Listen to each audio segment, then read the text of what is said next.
Welcome to my views and news. Three news stories. First one is about TPLF's Tigray fighters' heavy weapons. A few days ago, it was reported that Tigray fighters had handed over heavy weapons to Ethiopian National Defense Force. African Union observers confirmed this development today. Ethiopian state media again showed pictures of TPLF's Tigray fighters' heavy weapons. Why is that now new pictures are being shared? Secondly, Abune Yosef, head of West RC Sidama Diocese, who had to leave Shashamene yesterday, I reported to, arrived in Shashamene today. He arrived in Shashamene yesterday. There were clashes. People died. He left. And today, once again, he was back in Shashamene. Thirdly, Kombolcha viewers, tensions rising, rumors being spread, people taking to the streets, churches ringing bells. What is happening in Kombolcha? Let's discuss Kombolcha first. We know that when the splinter Orthodox faction made appointments of 26 archbishops, one of these appointments was to Kamise. Most of the appointees were appointed to Oromia region. Some were appointed outside Oromia as well. Like in Kamise, a bishop was appointed by this splinter faction. And then we saw start of conflict. Orthodox Church, Holy Synod, led by Abune Yosef, rejected the appointments, and then the splinter faction, with the help of regional forces, started taking control of dioceses in Oromia. They've taken control of several dioceses. Only a few are left, I think. I think two or three are left. But they could not take control of dioceses outside Oromia region. Like in Diredeva and in Kamise. Now, a few hours ago, rumors were spread in Kombolcha city that this splinter faction archbishop had arrived in Kombolcha. And he wanted to travel to Kamise to take charge. Like the bishops are assuming charge in Oromia. It was rumored that the appointee had landed at Kombolcha airport. Now that led to start of tensions in the city. Churches started ringing bells. People took to the streets. They announced that they will not allow anyone to travel from Kombolcha to Kamise. It was being rumored that the appointee was going to travel from Kombolcha airport to Kamise by road, and then in Kamise he'll assume charge. People took to the streets, but we did not see any pictures, videos confirming the arrival of the bishop in Kombolcha. Still, I have been trying to confirm. I could not confirm the arrival. Though I have seen pictures of people flocking towards churches, towards airport, but I could not confirm any arrival so far. So if they are in Kombolcha, they're in hiding, which is not possible, I think. So I think it was a rumor, though I'm trying to confirm it more. But please, we should avoid spreading rumors. It's a very sensitive issue. I try to be very restrained reporting about this religious conflict because people have their emotions attached to these developments. And people should also be responsible when it comes to sharing news and report, especially about casualties, about number of people wounded, about protests, because it can have far-reaching implications and repercussions for the two sides. So far, for me, it's a rumor. So I'll try to update you if I don't think that, by the way, this group will try to enter Kamise. Because in Shashamene, you know how many were killed yesterday. I reported all day yesterday. So if the splinter faction tried to enter Kamise, you would see regional forces opposing them.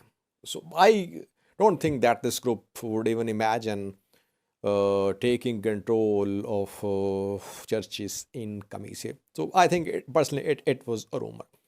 Secondly, Abune Yosef, Abune Joseph, and Abune Yaqub were in Shashamene city today. Abune Joseph is the Archbishop of this zone, West RC, Shashamene, Sidama, where we saw clashes between security forces and Orthodox followers yesterday, and that led to dozens of casualties. Orthodox Church of Ethiopia's official position is that 35 were killed yesterday in Shashamene. Government has not shared any numbers so far. Government does not care, I think, because government said security forces are doing their job. So if someone is dying, no one is going to be held accountable. It's very alarming, by the way, because that government is not confirming or rejecting this claim. Abune Joseph, when a conflict started in Shashamene yesterday, arrived in Shashamene. I think he announced that he was in Shashamene, and he said he would be first martyr of the Orthodox Church. He would lay down his life for the church. Later, he went missing. For several hours, his whereabouts were unknown. Then, Mehretiab Assefa, in a message, said that Abune Joseph had been taken to Sidama. Maybe he was told that if he remained in Shashamene, he would not be allowed to lead people. It would have led to maybe more bloodshed. So he left Shashamene. And then we saw that the splinter faction, with the support of Roman regional forces, they took control of St. Michael Church in Shashamene. Orthodox believers loyal to Abune Matha's group, they were expelled. Police fired at them. They were dispersed, and then the splinter faction entered St. Michael's Church. Today, Abune Joseph and Abune Yaqub both were in Shashamene. They visited wounded people. Those were wounded yesterday in Shashamene. Escalation. You can see some pictures on your screen.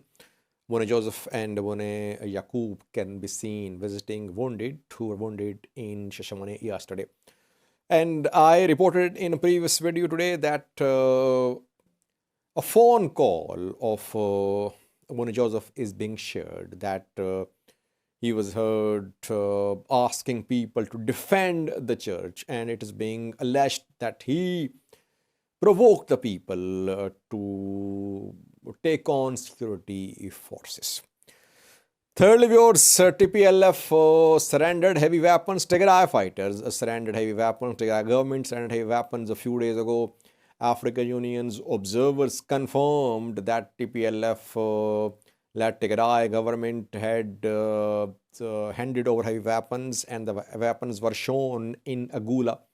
Did some videos on that. Today, an officer of Ethiopian National Defense Force said that the heavy weapons handed over by Tigray forces had been given to Ethiopian National Defense Force Logistics Department for further deployment, and that the weapons are on the move for further deployment.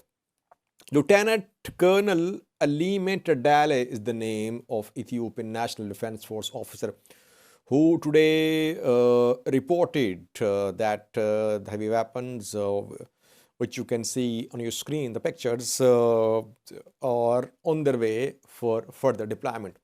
And he said that it was with consultation between TPLF and Ethiopian National Defense Force that these weapons are now being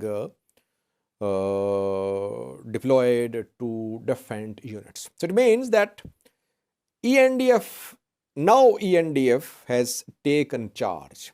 It has taken control of these heavy weapons now. It has been confirmed. heavy weapons were shown in Agula a few days ago when African Union observers visited there. So maybe they were put under the custody of some African Union observers, maybe, and or they were there. ENDF was there too. Tigray fighters were there too, and now the weapons have come under exclusive control of Ethiopian National Defense Force. That is why ENDF is sending the weapons for further deployment. So one clause of the peace deal has been implemented: heavy weapons handed over by Tigray fighters.